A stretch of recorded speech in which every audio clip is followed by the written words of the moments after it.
Okay na ba kayo? Inaanyahan na pong umupo yung iba. Marami pa po tayong space.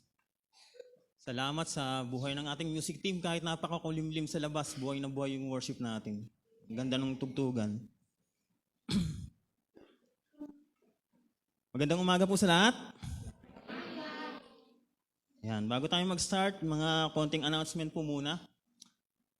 Simulan ko na po sa corporate. Medyo serious yung intro ko. Corporate prayer po ay next Sunday na, alas 4. At gusto ko lang pong i-remind na kagaya nire-remind noon pa ni Elderman at hindi ko namin maintindihan kung bakit walang nagbabago. Ang usapan po natin pag per Sunday, kaya po walang house church ay dahil nagmi-meeting ang deacons at ang elders. Tama po ba? Tapos habang nagmi-meeting kami, yung week na yon o yung Sunday na yon, kayo ay inaasikaso nyo yung inyong accountability group or humahayo kayo. Tama po ba? Second Sunday, may house church. Tama po ba? Okay. Third Sunday, ano ang ginagawa ng house church tuwing third Sunday? Ulitin yung tanong, ano ang ginagawa ng house church tuwing third Sunday? Parang hindi naman ganun ang nangyayari eh. Kasi po last third Sunday, nung last corporate, hindi ako sure, pero feeling ko yan ang pinakakunting attendance natin ng corporate. Ang konti natin nung last Sunday, nung last Sunday tuloy, nung last corporate, ang konti natin, nasa harapan ako, tapos habang nagpipray sila, lumipat ako sa likod, pagtingin ko ang konti pala. So ano po ba ang ginagawa ng house church ng third Sunday? Ang usapan po natin kaya po walang house church ng third Sunday is dahil dapat magkikita-kita tayo ng church at dito po tayo magpe-pray ng sama-sama. Tama po ba? Yung mga hindi umaattend ng corporate, ano po ang ginagawa nila tuwing third Sunday? Kasi sa first, humahayo dapat o nag-aayos ng accountability group. Pag third, tahimik. Okay po, next. Next announcement. Ayun. May atraso po ako sa inyo. Nung first Sunday ng January, ako po ang tumayo para magturo. Pero bago yon, nung first Saturday, leaders training, kinabukasan ay Sunday, magtatayo na ako, kinausap po ako ni Elderman nung gabi, nung nandito kami. Nasabi niya sa akin, Dan, banggitin mo nga sa kanila yung susunod nating devotion, yung Habakuk. Habakuk na kasi ang papunta na tayong Habakuk nun. Sabihin ko daw sa inyo na pagdating ng February, iyon ang ating topic, kaya basahin yung mabuti yung Habakuk sa devotion. Nakalimutan ko. So, ayan po. Cute lang po akong tingnan, pero tumatanda na rin po ako. Ayun po. Sino yun? Announcement pa po pala para naman po sa mga youth. Ang youth po ay required na umattend ng youth fellowship. Okay po ba? Bakit kayo required? Kasi youth kayo. Youth lang naman ang kailangang umattend doon at yun po ay talagang gawain dapat ng youth. Yun po ang inyong paraan ng pagpi-fellowship. So, hindi naman dapat yun ina-announce na talaga. Yun po ay ganun talaga. Tama po ba, youth? Okay.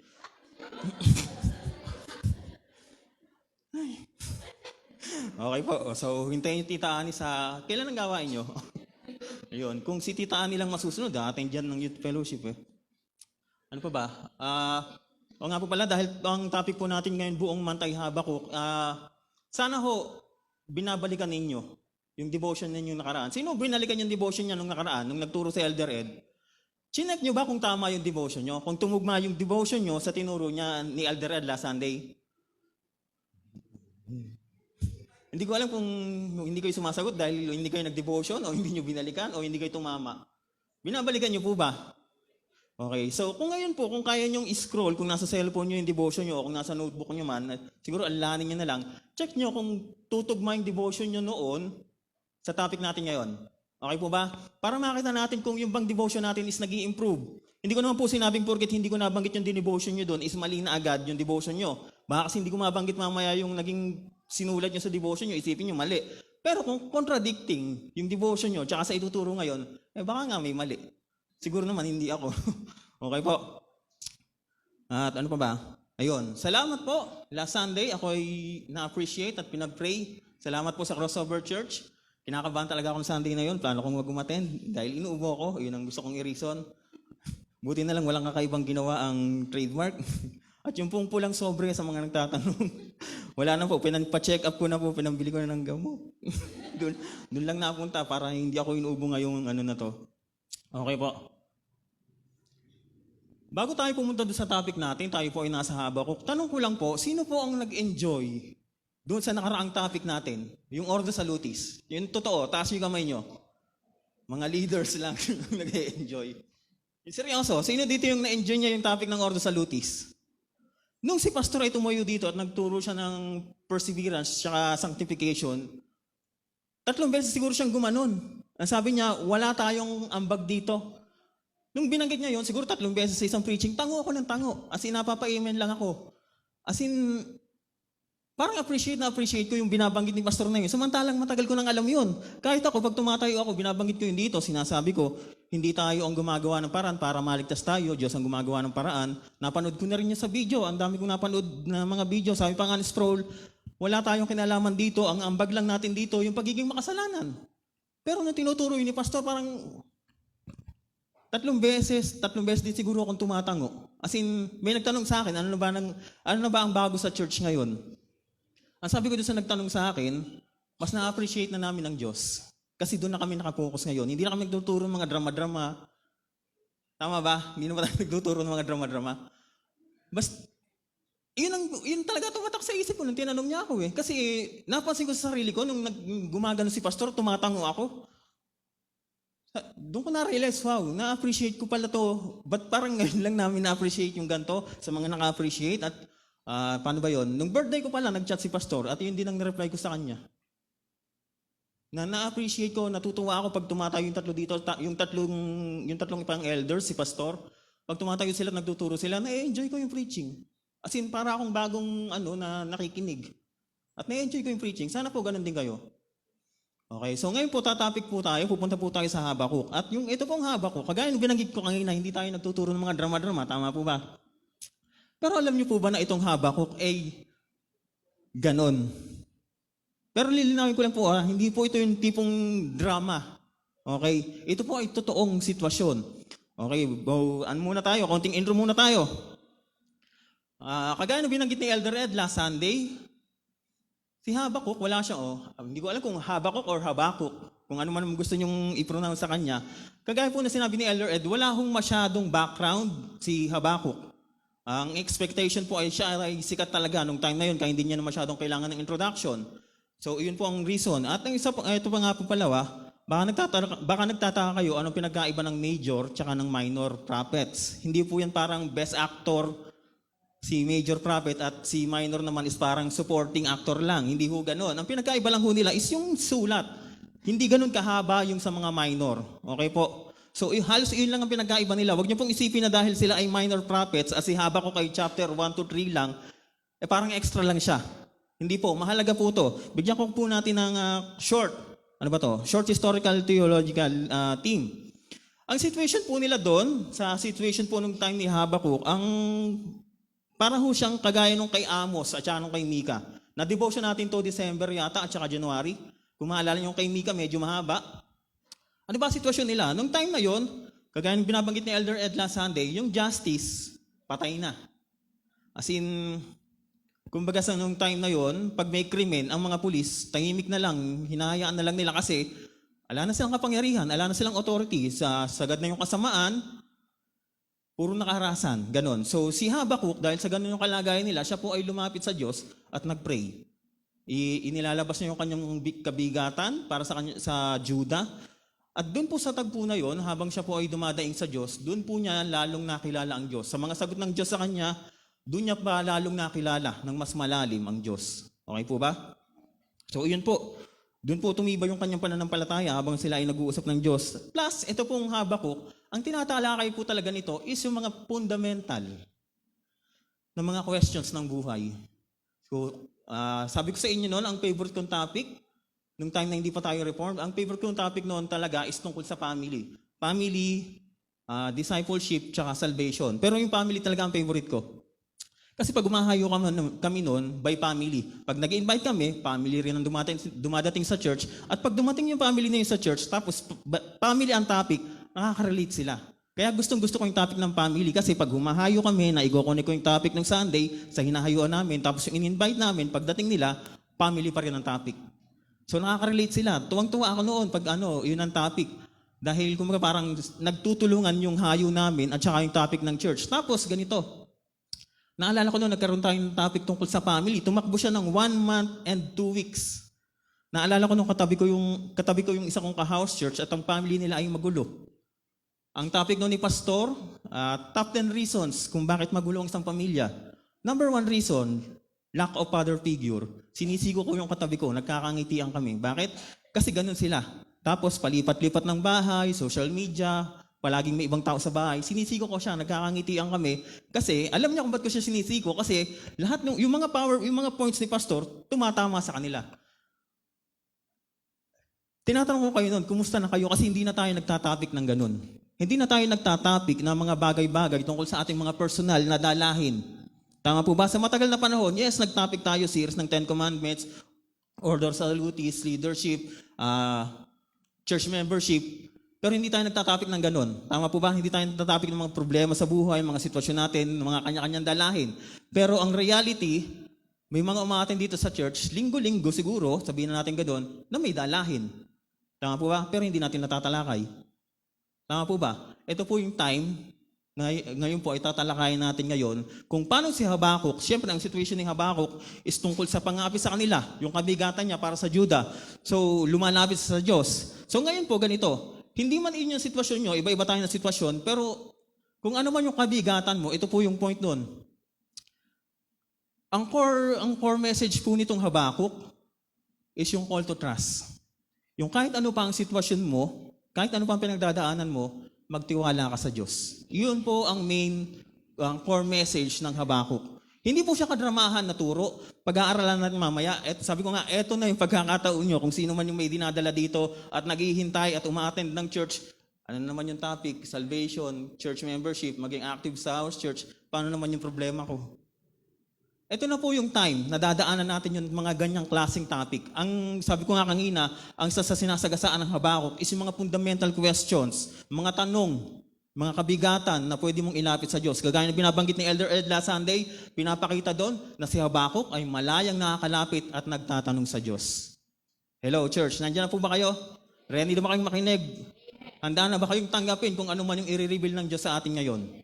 Baka kasi meron ditong nag-e-expect na ang preaching ay tungkol sa drama niya sa buhay. Pero dadaanan natin yung pasanin na yon, pero hindi, maniwala kayo sa akin, hindi yun ang message ni Lord sa atin. So, sorry kung na-disappoint kayo, pero sa totoo lang po, napakaganda po nito habang pine-prepare ko at sana ma-deliver ko po ng maayos. Okay, tingnan nga natin yung ating topic.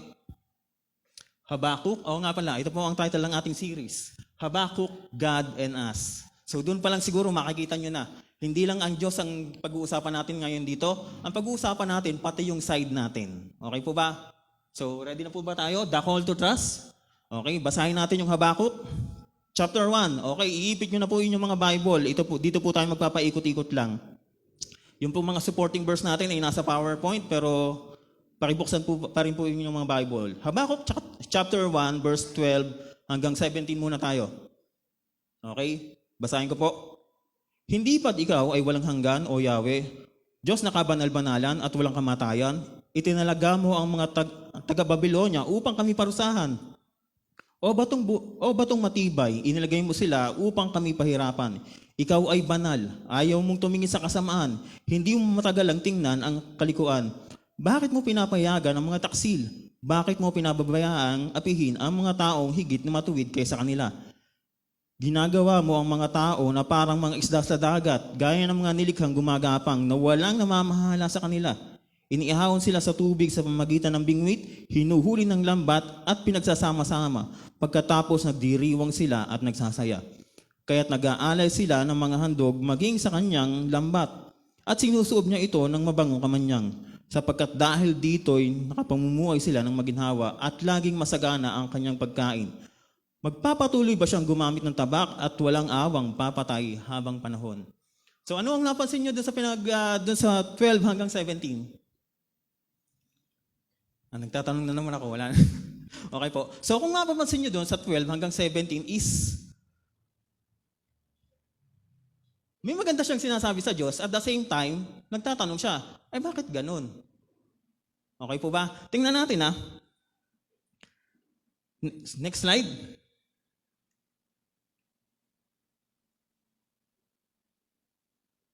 Next. Okay, nasa ba tayo? Nawala. Doon tayo sa hindi lang basta kilala ni Habakuk. Okay, sabi po dito, hindi lang po basta kilala ni Habakuk ang Diyos. Okay, hindi niya lang basta kilala ang Diyos, kilala niya ang Diyos theologically. Okay, isa-isahin natin.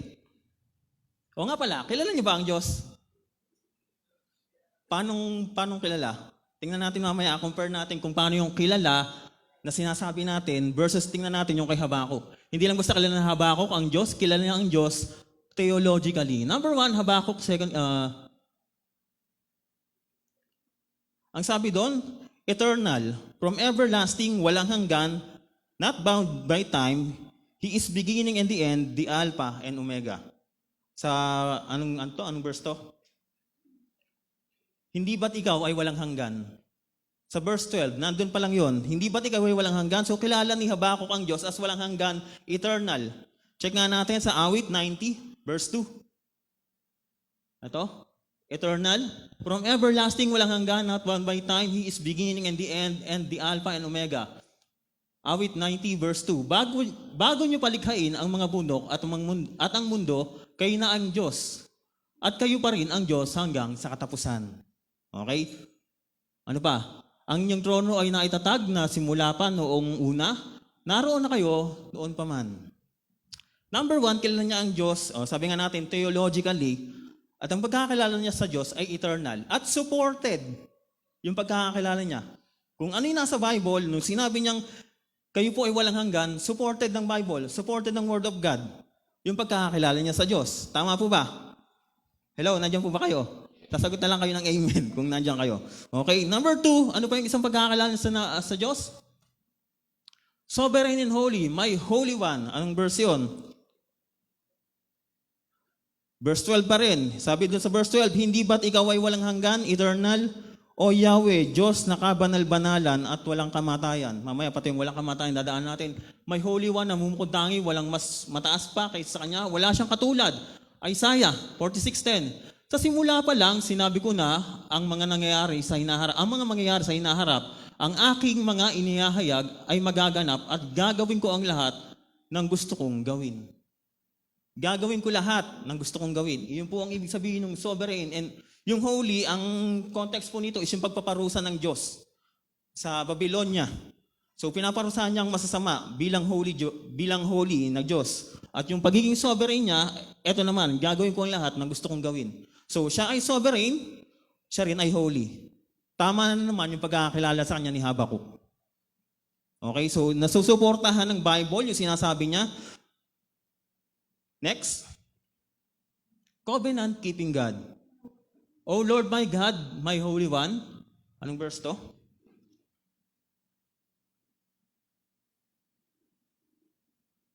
O Yahweh Diyos na kabanal-banalan. Yung pa rin pala yun. My Holy One, hindi lang basta, hindi lang niya basta kilala ang Diyos ayun, ako nagsulat nito pero hindi ko mabasa. Hindi lang niya basta kilala ang Diyos, may personal relationship din siya sa Diyos. Ano yung sabihin nun? Yung Lord na yon, puro capital letter yun, tama po ba? Ano yung sabihin nun? Yahweh, ayun, basahin natin to. Kaya't pakatandaan ninyong si Yahweh na inyong Diyos ay Diyos at siya ay Diyos na hindi marunong sumira sa pangako. Covenant-keeping God. Tapat siya sa lahat ng umiibig lang ba? Pakilakas po, o hindi nyo nakikita. Umiibig at sumusunod sa kanyang mga tuntunin. Ipinadarama niya ang kanyang pagmamahal hanggang sa 1,000 salinlahi. Okay. Ang sabi ko kanina, kilala niyo ba ang Diyos? Question, kilala niyo ba ang Diyos? Kung magtatanungan tayo, kunyari sa house church, kung sakali mang madaanan niyo sa house church at magtanungan kayo, kilala niyo ba ang Diyos? Tapos sumagot sila, ganito ang pagkakilala ko. Siguro maganda itanong niyo rin yun sa mga youth, lalo na yung mga youth na galing ng Sunday School, mga nasa 13 to 15 years old, mga ganon. Kasi kung ako yun, interesado ako sa isasagot nila. Basta maging honest lang sila sa sagot nila. Eto kung magtatanungan tayo dito, kilala ba natin ng Diyos? Ang sasagot natin, amen, syempre. O sige nga, pakilala mo nga sa akin ng Diyos. Ano pagkakakilala mo sa Kanya? Kunyari, nasa house church tayo, ganun. Ano pagkakakilala mo sa Kanya? Ito sabihin na nating sumagot yung ka-house church mo na yun. Tapos sinabi mo sa Kanya, kaya mo ba yung suportahan theologically? O yung pagkakakilala mo sa Kanya is yung pagkakakilalang, alam niyo yung pagkakakilala na maraming nagsasabi na kilala nila ang Diyos, pero alam mo na ang pagkakakilalang sa Diyos yung ganito, yung pag nagtanong ko sa labas, sino ang Diyos? Siya ang lumikha sa atin, mabuti siyang Diyos, basta wag lang tayong makakalimot sa Kanya, bago tayo matulog, pagkagising natin sa umaga, wag tayong makalitong tumawag sa Kanya, mahal niya tayo, basta wag lang natin siya kalimutan, tumawag lang tayo sa Kanya palagi. Sino dito sasagot ng ganun sa house church? Okay? Ang ibig ko sabihin ay ito.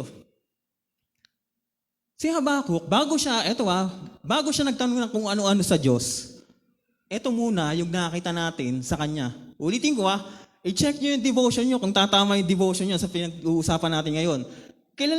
Kilala na ni Habakuk ang Diyos theologically, hindi based sa sarili niyang kagustuhang pagkakilala sa Diyos.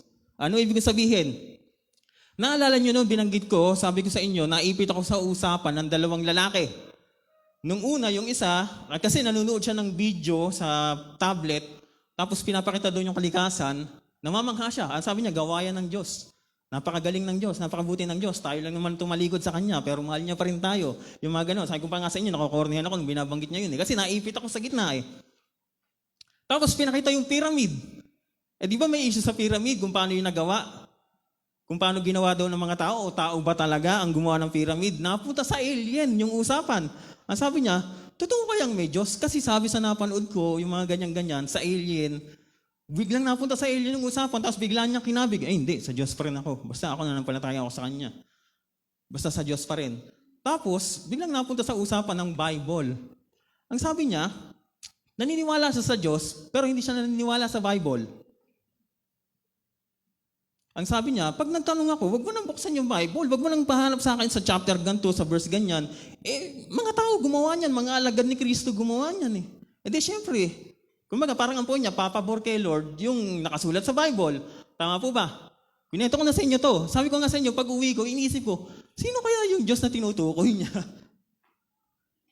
Hello, church. Nagagets niyo yung point ko? Kasi ito yun . Meron kang Diyos, sabi mo, naniniwala ka sa Diyos, pero hindi mo tinatanggap yung Bible. Question, saan mo hinuhugot yung information mo, yung pagkakakilala mo sa Diyos? Di ba pag ganun, parang gumagawa ka ng Diyos mo na ikaw ang gumawa. Ikaw ang nag-limit sa Kanya, ikaw ang naglagay sa Kanya kung ano ang kaya niyang gawin. Kung ang Diyos ko, gusto ko, kaya akong pagalingin sa sakit, pag nag-pray ako, ganun ang gusto kong Diyos. Huwag mo nang buksan sa akin yung Bible. Kung ano yung gusto kong Diyos, yun ang Diyos ko. Tama po ba?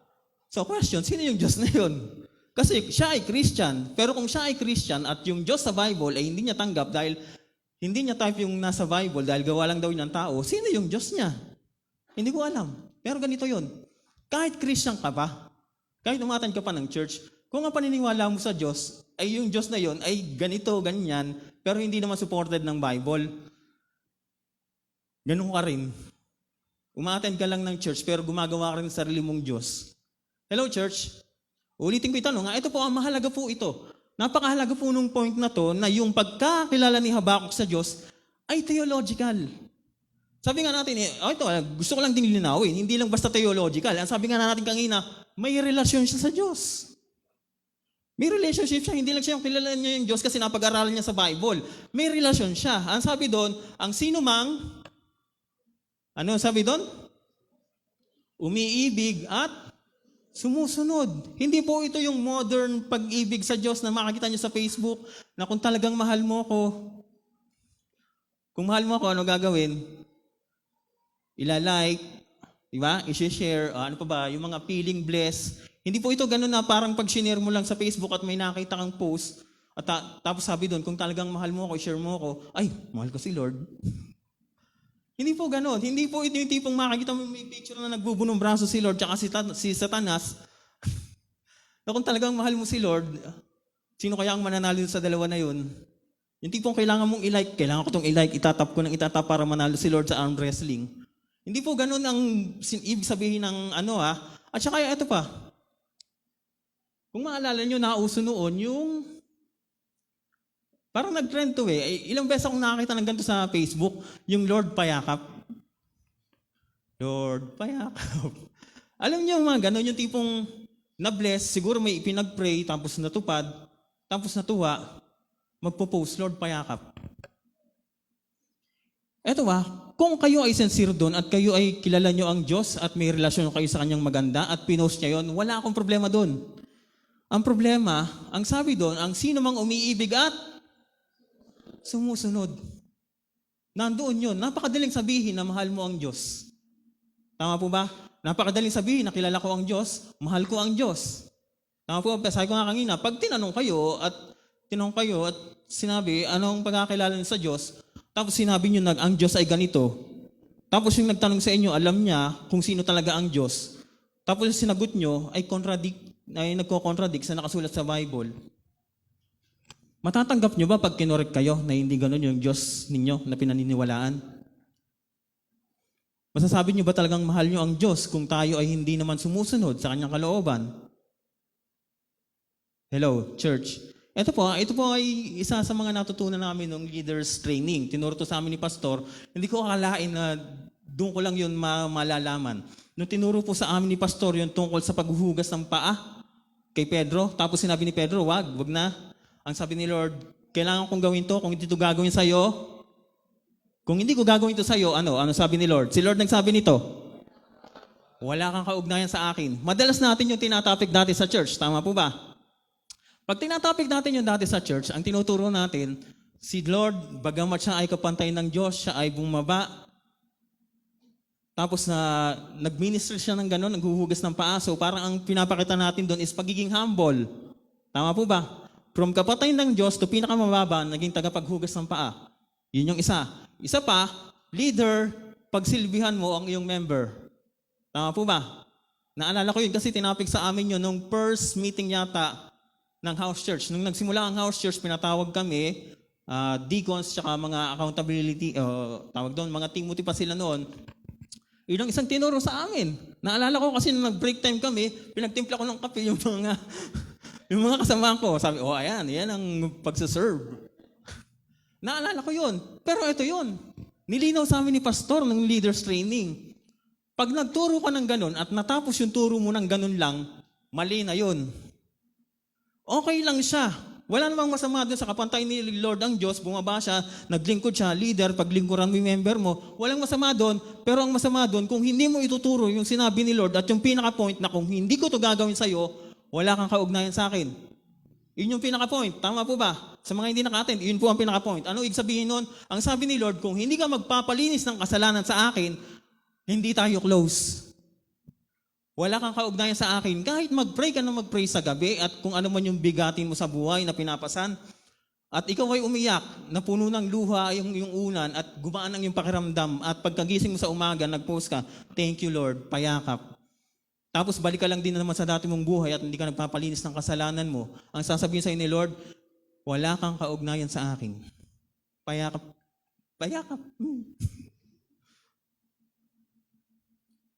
So, ito po yun. Number 1, kilala niya ang Diyos. Number 2, may relationship siya sa Diyos. Napakahalaga po nun. Doon ho natin huhugutin yung kabuuan ng topic natin. Pati yung kabuuan ng buong Habakuk dito nakasalalay sa pagkakilala niya sa Diyos. Ulitin ko yung tanong ko. Kung mag-house church kayo at magtatanong kayo, hindi niyo naman i-judge yung sasagot. Pero ito po yun, gusto kong ma-realize natin. Kilala pa talaga natin ang Diyos o uma-attend lang tayo dito sa church na ina-assume natin na kilala natin ang Diyos. Hello, church. Nandiyan pa po ba kayo? Kasi Christian naman ako, nakikinig naman ako palagi ng preaching. Nagde-devotion ako, umattend ako ng house church, tinuturo ng pastor, tinuturo ng elder, tinuturo ng deacon. Ito ang Diyos. Kaya kung ano sabihin niya, yun ang Diyos. Ikaw, may personal relationship siya sa Diyos. Hindi niya lang basta siya kilala theologically. Next, tingnan natin kung ano mga iba pa niyang sasabihin.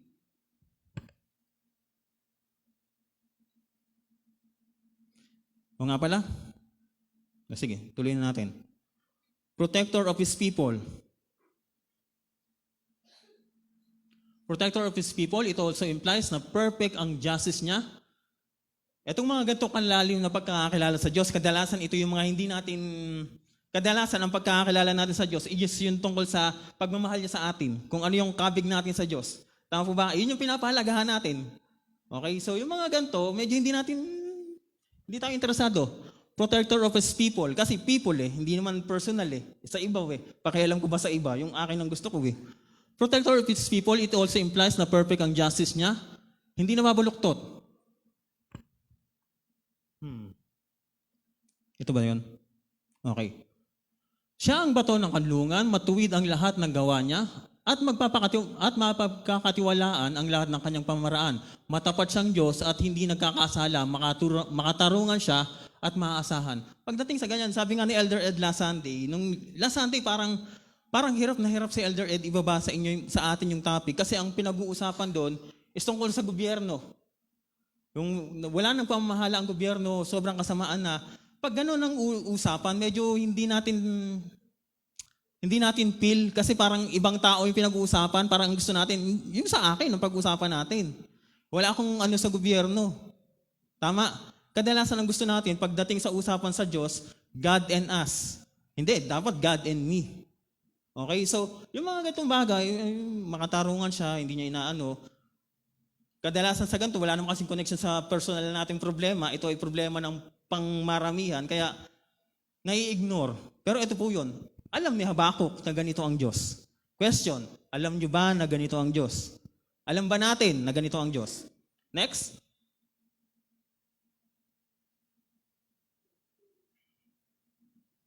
Righteous and just. Yan, righteous and just. Open your eyes. Basahin natin sa Tagalog. Ikaw ay banal, ayaw mong tumingin sa kasamaan. Hindi mo matagal ang tingnan ang kalikuan. So, ganun ang pagkakakilala ni Habakuk sa Diyos. Sabi dito, kayo ay Diyos na hindi natutuwa sa kasamaan at hindi nyo tinatanggap ang taong namumuhay sa kasalanan.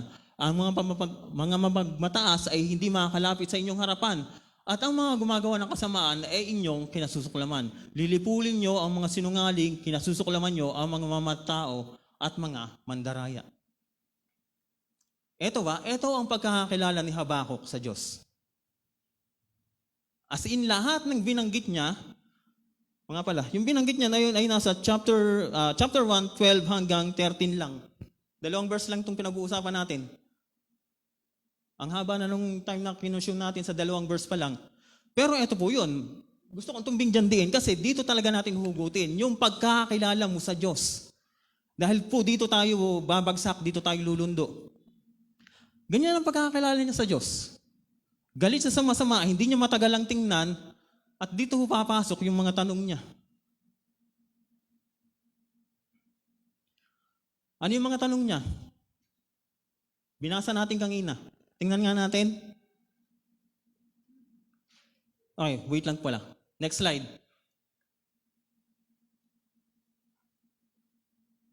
Yung quote ni Spurgeon.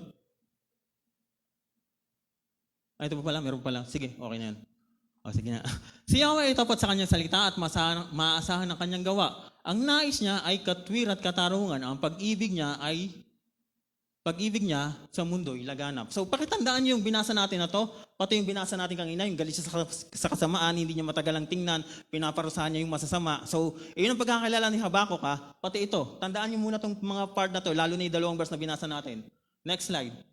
Ang sabi dito ni Spurgeon, pinag-iisipan ko pa talaga kung ilalagay ko ito sa PowerPoint. If you wish to know God, you must know His Word. Kagaya ng sinasabi ko kanina, doon sa binabanggit ko, yung nag-uusap na kilala daw, naniniwala sa Diyos pero ayaw niyang tanggapin yung Bible. Pero ito yun.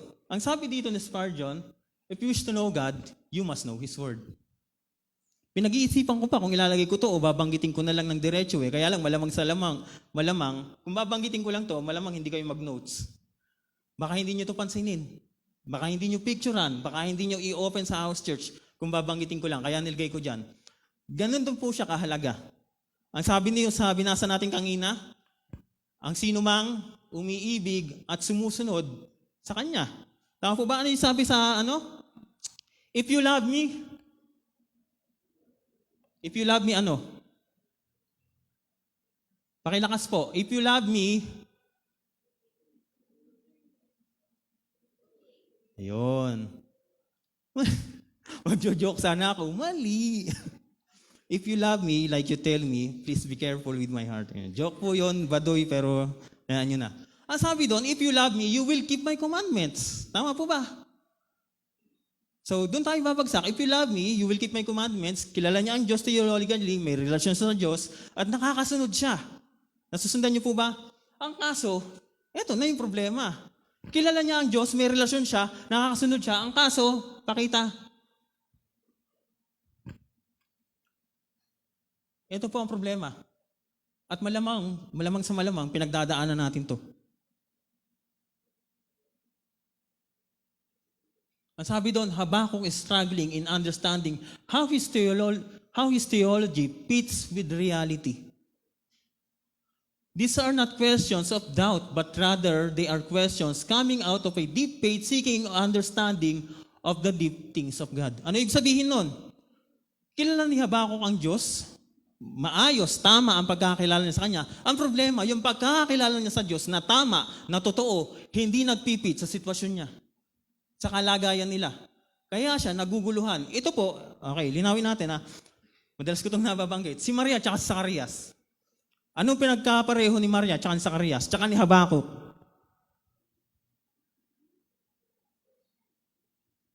May pagkakapareho yung tatlo na yon. Si Maria, si Zacarias at si Habakkuk. Pareho silang ano? Pareho silang nagtatanong. Di ba? Si Zacarias, pinuntahan ni Gabriel, ang sabi niya, magdadalang tao si Elizabeth. Si Zacarias, hindi makapaniwala. Matanda na sila, tapos baog pa si Elizabeth. Ano nangyari kay Zacarias? Napipi. Siya ay na-rebuke. Kumbaga parang naparusahan siya ng angel. Tama po ba? Kasi si Zacarias is parang nagdududa sa sinabi ng angel. Tapos si Maria naman, ang pinuntahan ni Gabriel. Ang sabi ni Gabriel sa kanya, maglilihi ka, manganganak ka ng isang sanggol na lalaki. Anong sabi ni Maria? Paano mangyayari yun? So nagtanong din siya. Ano ang ginawa ng angel? Pinaliwanagan siya. Dahil yung tanong ni Maria, yung tanong niya is inosenteng tanong, naguguluhan lang siya, hindi niya maintindihan kung paano mangyayari yun, virgin siya. Si Zacarias, napipi si Zacarias. Kasi pinagdududahan niya yung sinabi ng angel sa kanya. Si Maria naman, nagtanong lang ng inosenteng tanong kasi hindi niya maunawaan kung paano mangyayari yun dahil siya ay birhen. So pinaliwanagan lang siya ng angel. Ang sabi sa kanya ng angel, walang hindi kayang gawin ng Diyos. Walang imposible sa Diyos. Si Habakkuk, mas maraming tanong to, mas mabigat yung tanong niya. Bakit kaya siya nagtatanong ng ganon? Bibigyan ko po kayo ng mas malinaw na para magkaunawaan tayo kung ano ba yung nangyari sa Habakkuk. Para pong ganito. Bigyan ko kayo ng sample. Kunyari, meron kang kakilala. Ka-close. So, kilala mo siya personal at close kayo personal. Alam mong mabait siya, alam mong matino siya, alam mong lumaki siyang maayos, sabihin natin walang barkada, walang bisyo, as in matino siya. Kilala mo siya, close kayo. Tapos bigla mong nabalitaan na parang na-involve siya sa mga hindi tama o parang napapariwara. Parang ganun. So, close kayo, may relasyon ka sa kanya. Kung nabalitaan mo na ganun siya, ano gagawin mo? Ano yon? Kung ako yon, pupuntahan ko siya, kakausapin ko siya. Tatanungin ko siya, ano ba nangyayari? Alam niyo kung bakit ko gagawin yon? Kasi kilala ko siya. May relasyon kami. Tatanungin ko siya, lalapitan ko siya. Hindi masama yun. Tama po ba? Ganon din ang ginagawa ni Habakkuk. Ito po ang problema. Pag ang isang tao ay nag-a-assume na kilala niya ang Diyos, tapos yung expectation niya sa Diyos ay biglang nabasag, tatalikod yun. Kung ikaw ay may relasyon at kilala mo ang Diyos, lalapit ka sa Kanya, magtatanong ka sa Kanya. Malaya. Hindi ka tatalikod. Bakit kilala mo yun eh? Alam mo kung sino siya eh. Ang ibang tao, pag nakarinig ng ganon, akala mo kung sinong mabait. Ganon din naman pala. As in, nahusga na kaagad. Bakit? Kasi hindi naman talaga nila kilala. Kung ikaw ay kilala mo yung tao na yun at may relasyon ka sa kanya, hindi ganon ang magiging attitude mo. Tama po ba? Magiging concern ka. Si Habakuk po ay concern para sa Juda. Kaya po siya lumalapit sa Diyos kasi ang pagkakakilala sa Diyos ay ganito ang Diyos. Gagaya sinabi ko kanina, banal ang Diyos. Sabi doon, purer eyes. Ayaw mo sa masama, hindi mo matagalan na tingnan yung ganon. Matuwid ka. Pero sabi nga dito, si Habakuk ay naguguluhan yung kalooban, nabibigatan. Kilala niya ang Diyos, may relasyon sa Diyos. Pero yung nangyayari sa sitwasyon nila, parang hindi tumutugma sa reality. Nasusundan nyo? Okay, nasusundan nyo naman. Ganito po ang takbo ng buong Habakuk. Hindi po siya nagtatanong kagaya ni Zacarias na nagdududa. Siya po ay lumalapit sa Diyos, nagtatanong siya dahil kilala niya ang Diyos, at siya po ay nabibigatan ang kalooban. Naghahanap siya ng kasagutan. Hello, church. Kaya po sinabi ko kanina, ito na po yung time. Kung meron man ditong nabibigatan ng kalooban, lumapit kayo sa Diyos. Kung tama ang pagkakakilala sa Diyos, hindi kayo tatalikod. Kung tama ang pagkakakilala sa Diyos at may relasyon kayo sa Kanya, lumapit. Magtanong. Hello? Kahit hindi natin yan natatapik sa church, hindi naman namin kayo pinagbabawalang magtanong sa Diyos. Pwede nyo pag-usapan sa house church kung napapag-usapan. Hello, church? Ganun po ang sitwasyon ng buong Habakuk. Hindi po siya yung tipong kagaya sa Zacarias na nagdududa sa Diyos. Siya po ay nagtatanong dahil siya po ay nabibigatan sa nangyayari. Yes, kumbaga, hindi niya mapagtugma. Kilala ko ang Diyos, alam kong ganito siya, pero bakit ganito yung nangyayari? Okay po ba?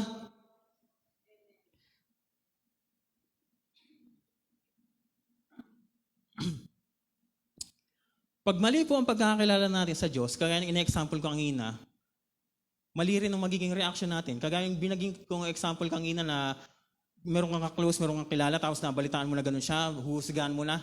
Iiwanan mo na yon, malamang sa malamang. Kung ano may pagkakakilala mo sa kanya noon, mababago yon base sa kung ano yung nabalitaan mong hindi maganda tungkol sa kanya.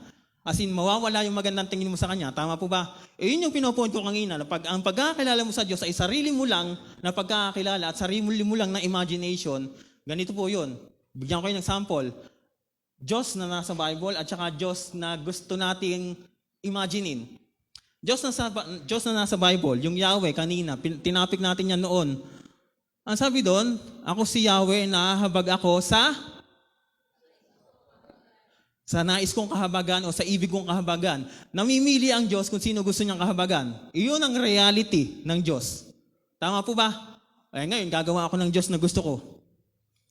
Gusto kong Diyos, yung walang pinipili. Yung lahat kinahabagan kasi ang Diyos ko mabait. Hindi ganun ang Diyos. Di magkakatugma ngayon tayo sa pag nagkaroon ng sitwasyon na ganito. Kung ang pagkakilala mo sa Diyos ay ganito, at ang sinasabi ng Bible ay hindi ganyan ang Diyos, ganito ang Diyos, tapos dumating kayo sa sitwasyon na tutumbukin nyo yung reality at mapapatunayan na ang Diyos ay ganito at hindi ganito, madidisappoint ka. Tama po ba? Ganun kahalaga na kilala natin ang Diyos. Hello, church. Dito nakasalalay ang ating pananampalataya sa pagkakakilala natin sa Diyos.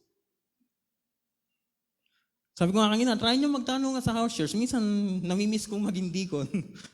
Pag gumagawa ako ng preaching, tapos may naisip akong tanong, parang ini-imagine ko may house church pa rin ako, tapos nagtatanong ako. So, ayan po, naguguluhan si Habakuk sa nangyayari. Tingnan natin kung ano yung mga gumugulo sa isip niya. Ito na po yung kanyang second complaint. Ang sabi niya doon, si Lord daw ay ang Diyos daw ay parang bulag. Ang sabi niya kanina, purer eyes, hindi ka makatingin ng matagal sa masama, hindi mo sila kayang tingnan. Tapos ngayon, sinasabi niya, parang bulag. Okay, hindi siya dito ini-express niya lang, binababa niya lang kasi nga concern siya sa Juda. Nabibigatan yung kanyang kalooban. Ayun pala, basahin muna natin to. Habakuk, si Habakuk, nire-represent daw tayo kung gaano kalimit yung ating perspective, yung ating pananaw. Pagdating sa usapan tungkol sa salita ng Diyos, sa kung ano yung plano niya. So, tama naman. Tama po ba? Ang sabi tuloy ni Habakuk, pagkatapos niyang purihin ang Diyos, na ganito ang Diyos, bigla niya nasabi, parang bulag ang Diyos. Ano pa? Parang pipi ang Diyos. Yan po ay nasa verse 13 pa rin. Verse 13 pa rin pala yun. Sabi doon, pure eyes, pero parang hindi pinapansin ng kasamaan, binabali, nagbubulag-bulagan, binabali-wala daw ng Diyos. Parang ganun ang dating sa kanya. Kasi iyon ang reality na nangyayari sa kanila. Okay po ba? Tapos sasabi doon, parang pipi. Why do you remain silent? Ang sabi sa English, parang yung dila mo, nakapaloob, ayaw mong ibukas yung bibig mo. Hindi ka nagsasalita, hindi ka nagpaparamdam. Yun ang dating sa kanya. Bakit tahimik ka lang? Bakit mo hinahayang pahirapan ang masama, ang matuwid? Yun ang sinabi niya Bakit yung mga taga-Babylonia na di hamak namang mas masama at matuwid ang tingin niya sa Juda, bakit ginamit ng Diyos yung ganong paraan? Holy siya. Ayaw niya sa kasalanan. Bakit siya gumamit ng masasamang tao para i-correct kami? Parang hindi yata tumutugma yung pagkakakilala ko sa Diyos sa kikilos niya. Nasusundan niyo? Yun ang bumabagabag kay Habakuk. Kaya po siya lumalapit sa Diyos. Ito matindi. Parang sumuko na. Parang sinukuan na kami ng Diyos. Yung sinabi doon ni Habakuk na para kaming mga isda, para kaming mga hayop na gumagapang, wala kaming leader. Parang pinabayaan na daw sila ng Diyos. Iyon ang naging dating sa kanya. So sabi po doon, eto po tayo. Ayun pala, buti na lang meron. Sabi doon, how could you have unleashed this ruthless force upon another helpless people? Hindi niya mapagdugtong yung nangyayari sa pagkakakilala niya sa Diyos versus sa reality. Ganon din sa atin. Ang pagkakakilala natin sa Diyos, ganito. Pero ang nangyari sa paligid natin, lalo na pag may problema tayo. Pag may problema tayo, naging emotional tayo. Minsan, bakit ganito? Kung totoong may Diyos, bakit ganito? Kung totoong ang Diyos ay nagmamahal, bakit maraming masama? Kung totoong ang Diyos ay mabuti sa mga nagmamahal sa Kanya, bakit may sakit ako? Kagaya yung binabanggit noon ni Pastor kay Tita Olang, ako man iniisip ko yun Ano kaya ang sasabihin ng mga tao kung ang Tita Olang ay sa ganong paraan namatay? Kilala siya dito sa lugar natin. Minsan nga, nagjo-joke pa ako. Palitan na natin yung pangalan ng church natin. Total, ang mga tricycle driver, ang kilalang church, yung church ni Kaolang. Ganon siya kakilala dito sa lugar natin. Yung pangalan ng church natin, hindi sikat, pero siya. Pag sinabi mo sa tricycle na sa church po, yung church ba ng Olang? Doon. Tapos namatay si Tita Olang sa ganong paraan. Hindi ka ba magtatanong sa ganon? Hello? Hindi niyo ba naisip na, ganito ang pagkakakilala ko sa Diyos Bakit ganito yung sitwasyon? Nabibigatan siya. Sino po dito ang nabibigatan tuwing may problema siya at kilala naman niya ang Diyos, may relasyon sa Diyos, pero parang hirap tanggapin na gano'n na sitwasyon. Meron po sa atin dito na siguro sabihin natin ang buhay niya ay pangkaraniwan lang. As in, matutulog ka sa gabi, gigising ka sa umaga, papasok ka sa trabaho, uuwi ka, ganun ulit. Paulit-ulit, wala namang something na bagong nangyayari. Pero meron tayong mga kasamaan dito na may matinding pinagdadaanan. Hello, tama po ba? Paano yung ganun? Ito po bigyan ko kayong sample. Pag sinabi nating pananampalataya, sa ganito, ilagay natin sa sitwasyon na to, plus ilagay natin sa sitwasyon ninyo kung meron man kayong mabigat na pinagdadaanan. Ulitin ko, hindi ito kadramahan, ito talaga ang reality ng buhay.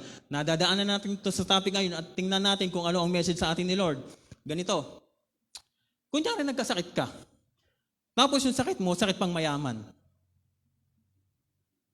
Alam naman natin, pag sakit pang mayaman, minsan gusto mo na lang, mamatay na lang ako kaysa ganito. Bakit? Ang daming gastusin, kulang ka sa pera, ang daming lalakarin, ang daming mga abalahin, mga kasama sa bahay. Maubusan kayo ng pera sa isip mo, baka mamatay lang din naman ako Tama po ba? Ngayon ganito, sino dito yung pag nagkakaroon ng problema, nananampalataya pa rin siya? Taas kamay. Ilagay natin sa ganung sitwasyon yung binigay kong illustration. So nagkasakit ka, nananampalataya ka. Okay? Naging active ka sa church, naging active sa devotion, naging active ka sa house church, naglingkod ka sa Diyos. Habang ginagawa mo yon at ikaw ay nasa kalagitnaan ng sakit mo, umaasa ka na ang Diyos pagagandahin ang kalagayan mo. Okay? Kasi ganito, sa isip mo, sakit pang mayaman to, tinuos mo na yung budget mo hanggang pang 6 months lang. Sa expectation mo, maglilingkod ako sa Diyos, tapat ang Diyos, ganito ang Diyos, umaasa ka na sa loob ng 6 months, habang dumadalo yung mga linggo, ang mga buwan, ang kalagayan mo ay gumaganda. Question, paano kung hindi ganun ang mangyari? Paano kung malapit ng 6 months, ubus na yung budget mo, pero yung sakit mo, taas baba, taas baba, taas baba. Wala talagang fix na gumaganda ba?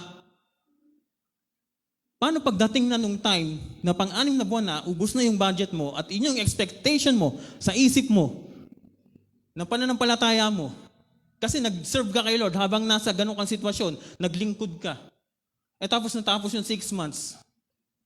Dito ngayon papasok yung tanong na yun. Kaya mong manampalataya habang nasa pagsubok ka?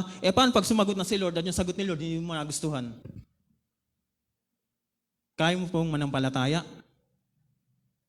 Nandun yung bigat nun. Pag yung pasanin mo na talaga, yung tanong mo na talaga kay Lord, Lord, kilala kita.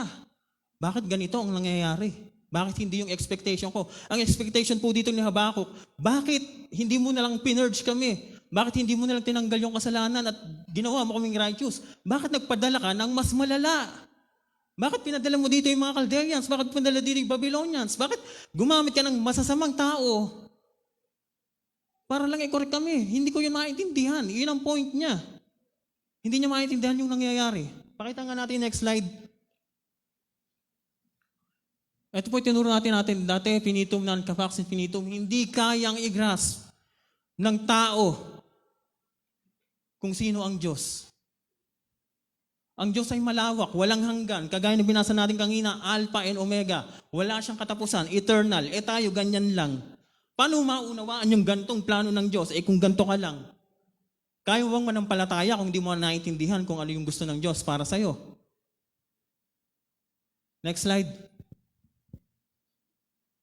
Okay po, this passage gives us permission to come to God with all our doubts and questions. Tulad ni Habakuk, we must be good theologians, basahin ang Biblia, kilalanin kung sino ang Diyos. Napakahalaga. Okay? So alam ko, binanggit ko kanina, topic to tungkol sa mga drama natin sa buhay, tungkol sa pinagdadaanan natin sa buhay. Pero sana nakakita nyo na ang point pa rin, kahit may problema tayo sa buhay, ito pa rin dapat ang nagiging focus natin. Kilalanin ng Diyos. Next slide.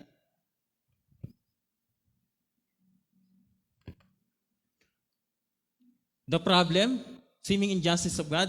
Ito po yung side natin. Karaniwang tanong ng mga tao tungkol sa Diyos, how can a holy, sovereign, and good God allow evil and suffering? How can God use evil to deal with evil? So, yun yung pasanin ni Habakuk. Ang sabi ni Habakuk, mabilis na lang tayo, overtime na ako.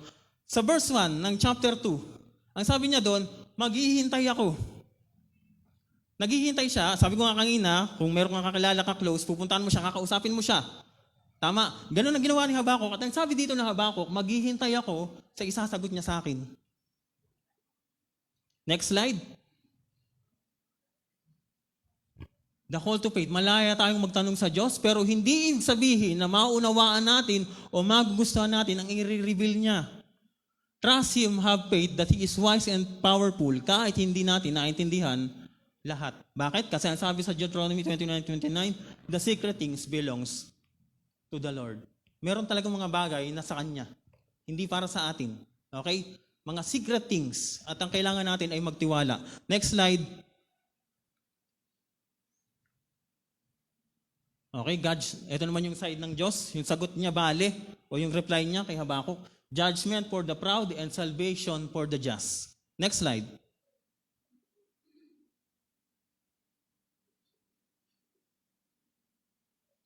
Yung response ng Diyos, sabi nga ni Habakuk sa verse 1, maghihintay ako. Ito naman yung sabi ng Diyos sa kanya.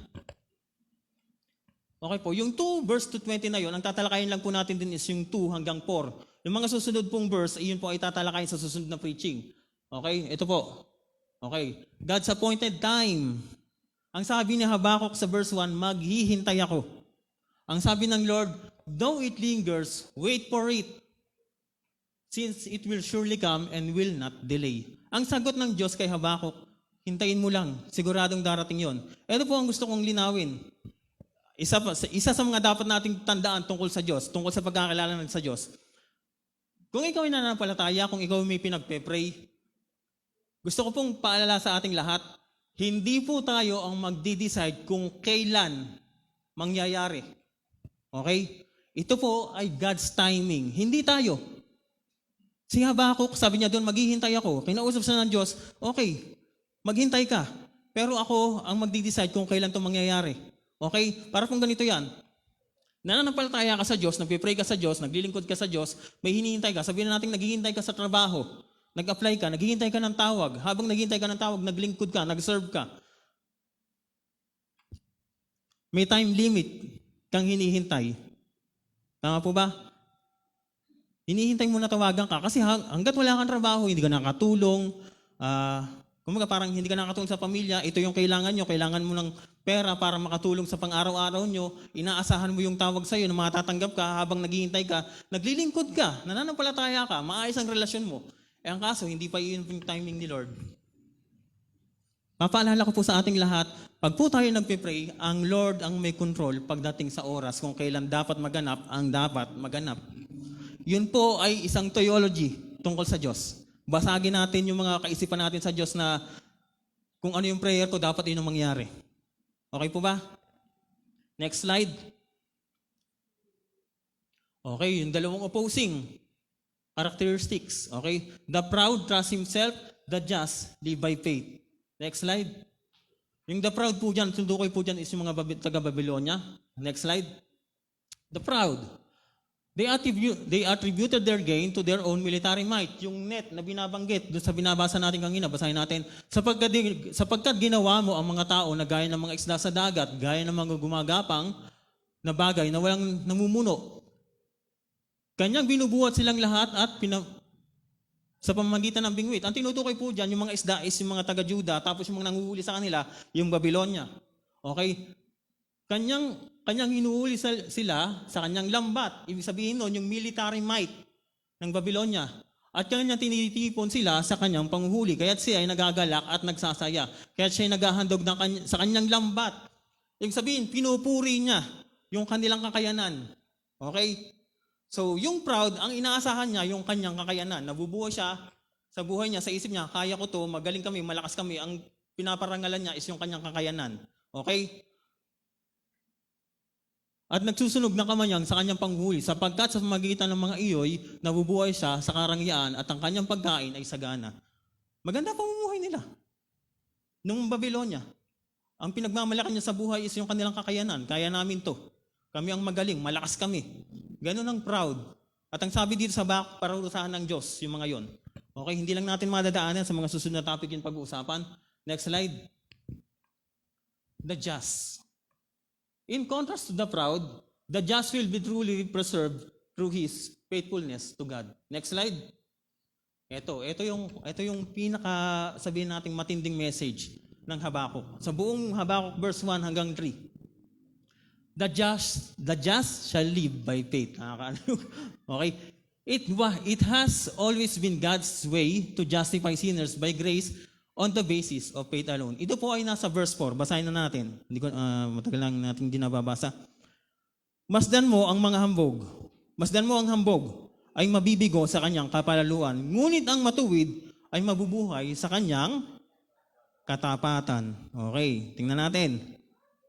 Next slide.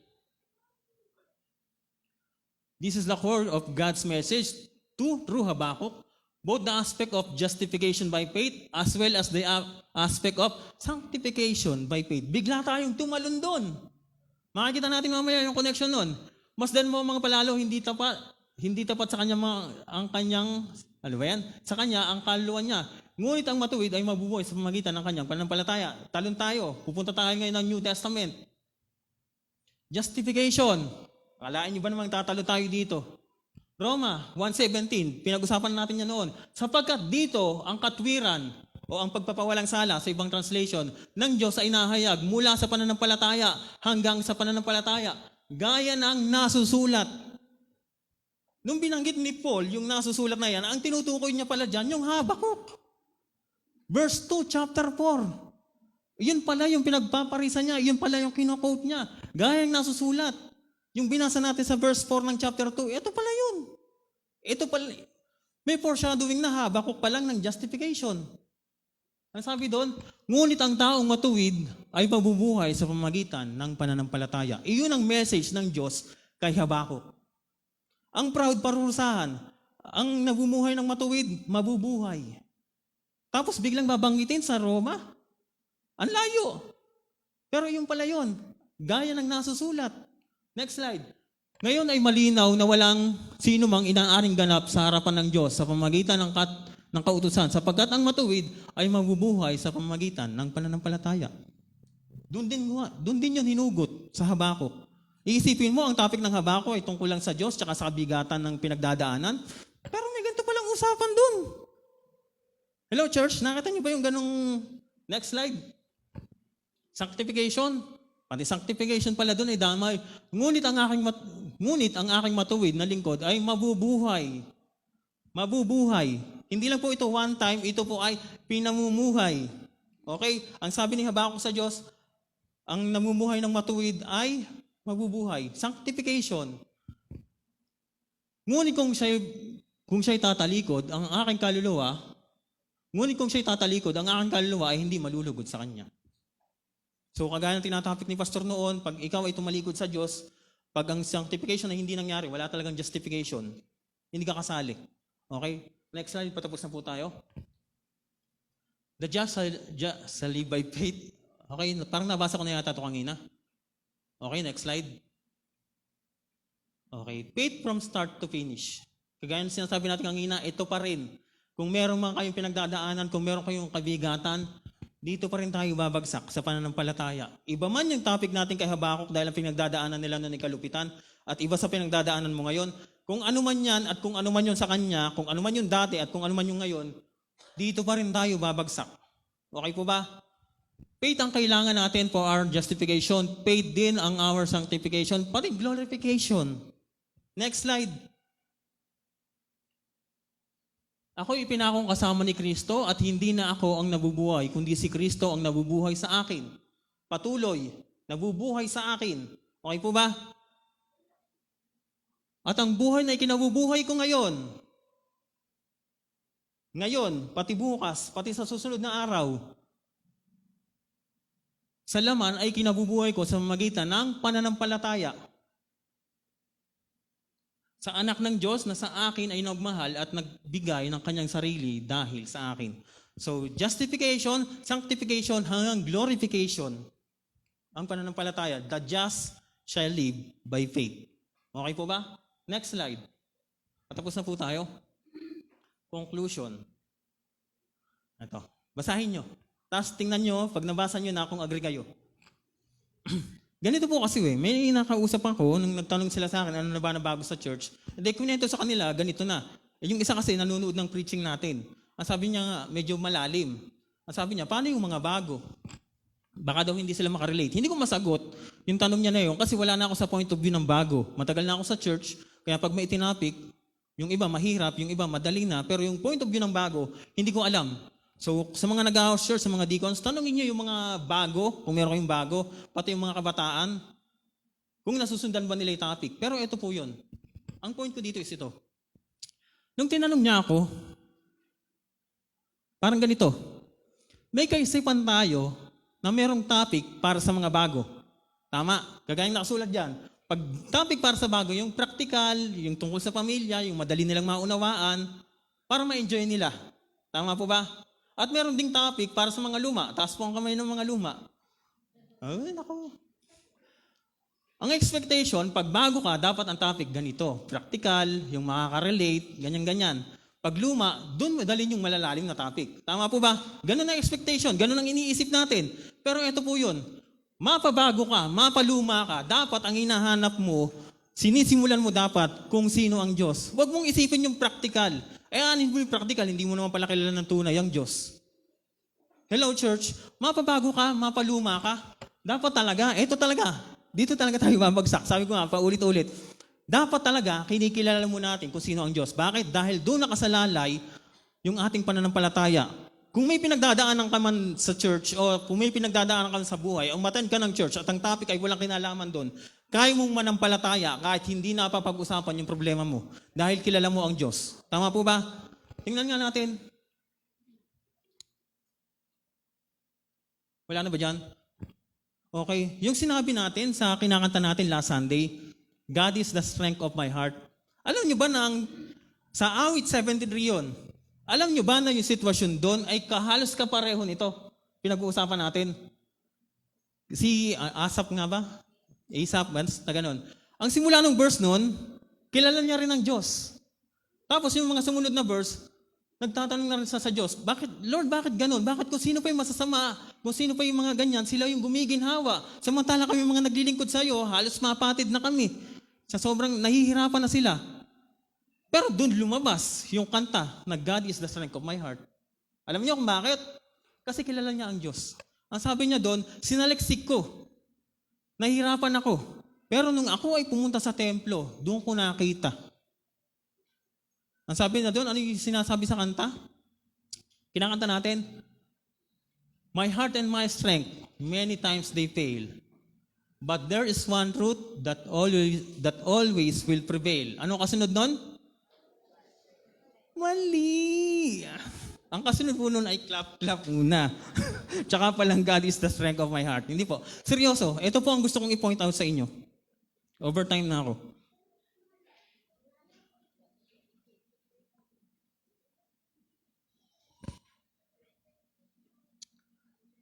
Ang mga nakapagsabi lang ng ganun, yung mga totoong nananampalataya sa Diyos. Kahit kantahin mo yan nakakantahin dito sa church dahil may magandang tugtugan, lalo na kung ang version ng tinutugtog is yung joyful, masarap tugtugin yun masarap kantahin yun Tama po ba? Pero sabi ko nga kanina, paano kung yung decision ng Lord, paano kung timing ng Lord hindi mo magustuhan? Makakanta mo pa rin ba yun? Alam niyo po ba kung ano ibig sabihin ng pangalan ni Habakuk? One who embrace. Pag sinabing embrace, ano ibig sabihin nun? Nakayakap. Pag sinabing embrace, tinatanggap mo, nakayakap ka. Tama po ba? Ang sabi po dito, ang pangalan po ni Habakuk sa dulo, doon po marirealize niya, eto hanggang sa dulo ng Habakuk, hindi niya pa rin maunawaan ang plano ng Diyos. Pero, eto po yun, hindi pa rin niya lubusang maunawaan ang plano ng Diyos. Pinaliwanag sa kanya, pero hindi pa rin talaga niya lubusang maunawaan. Pero ito yun, sabi doon, nanatili siyang nakakapit sa Diyos. Ang sabi doon, nakakling pa rin sa Diyos. Ito po kadalasan pag hindi natin maunawaan, nandito sa point tayo, at ang nagiging reason kung bakit tumatalikod sila, dahil sa disappointment, ang mga taong nakakakilala, tumatalikod sila sa Diyos, pag hindi nila nagustuhan, tumatalikod, lumalayo, bumibitaw sa Diyos. Pero si Habakuk, kahit ganun yung sitwasyon niya, kahit hindi niya naunawaan lahat, nanatili siyang nakakapit sa Diyos. Iyon po ang message ng Habakuk. Manatili kang nakakapit, magtiwala ka sa Diyos. Hindi mo man alam yung nangyayari, hindi mo man maunawaan yung sitwasyon, yung kalagayan mo. Iba man yung pagkakakilala mo, yung reality ng pagkakakilala mo sa Diyos versus yung reality ng nangyayari sa paligid mo. Basta kilala niya ang Diyos, nanatili siyang nakakapit sa Diyos. Hello church, kaya ba natin yon? Sana nga. Kasi sabi ko, ang gaganda ng nagiging topic natin sa church. Pero pagdating sa corporate prayer, hindi nagre-reflect. Napakakunti na bumabalik para magpasalamat sa Diyos. Para tayong 10 kitongin. Ang ganda ng ginawa sa atin ng Diyos, pero ilan lang ang bumabalik. Hello church, naunawaan niyo ba talaga yung pinag-uusapan natin? Sana po mag-reflect po yun sa ating mga buhay. Tayo po ay manalangin. Hallelujah, Panginoon. Panginoon, salamat po sa umaga na to. Sa wakas, Panginoon, nakapag-topic kami ng tungkol sa mga ganitong bagay, ng tungkol sa aming mga kabigatan at natutunan namin, Panginoon, na maaari kaming lumapit sa iyo, ibuhos namin sa iyo yung mga kabigatan ng aming buhay. Meron kaming kanya-kanyang sitwasyon sa buhay, Panginoon, hindi namin alam kung gaano kabigat yung pinagdadaanan ng aming mga katabi. Pero kagaya nga po ng pinag-aaralan namin kanina, huwag yung practical ang hanapin namin, huwag yung mga bagay na gusto naming marinig sa church ang hanapin namin, kundi ikaw palagi ang hanapin namin sa church na to, Panginoon. At ang maging priority naman ng church na to is ipakilala ka ng tama sa mga umaattend dito sa church na to, Panginoon. Para lalo ka nilang makilala, ang kanilang pananampalataya ay lalong tumibay at lalo ka nilang makilala ng mas malalim sa kanilang mga buhay, Panginoon. Ito po ang aming dalangin sa pangalan ni Jesus. Amen.